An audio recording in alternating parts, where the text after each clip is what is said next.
Assalamualaikum reh. Maklumat baru pula berkenaan dengan bad sawarikan hang rat reh.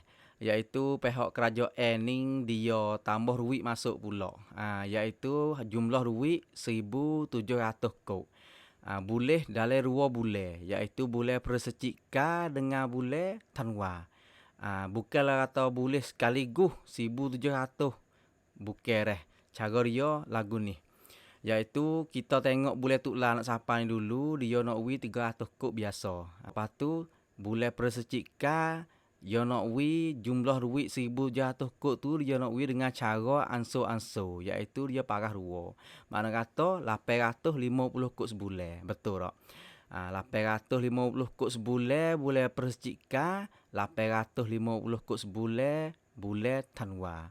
Lepas tu gi campur dengan hak biasa kita boleh dah 300 kop.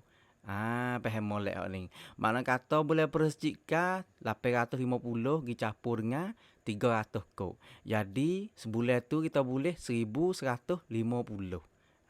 Tu dia. Lepas tu bulan Persecika pun demikian tu juga. 850 gi campur dengan 300 jadi 1,150 kop. Tu dia.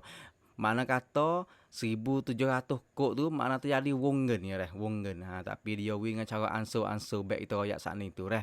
Lepas tu wongen hok ning kita nak gi cabut jadi mata duit, duit sot. Tak boleh. Makna kata dia boh masuk le bab pacacun kita tu, kita kena gi beli di kedai Tongfa. Ya mai royak lagu tu. Maklumat ni saya boleh daripada buat cat hang juga reh, sebab dia update mari baru pun saya kelih. Lepas tu mari sebar fak kita dengan bahasa Melayu kampung-kampung back kita ni lah, untuk orang tua mak kita mudah faham. Sekadar ni saja reh. Okey, wassalam.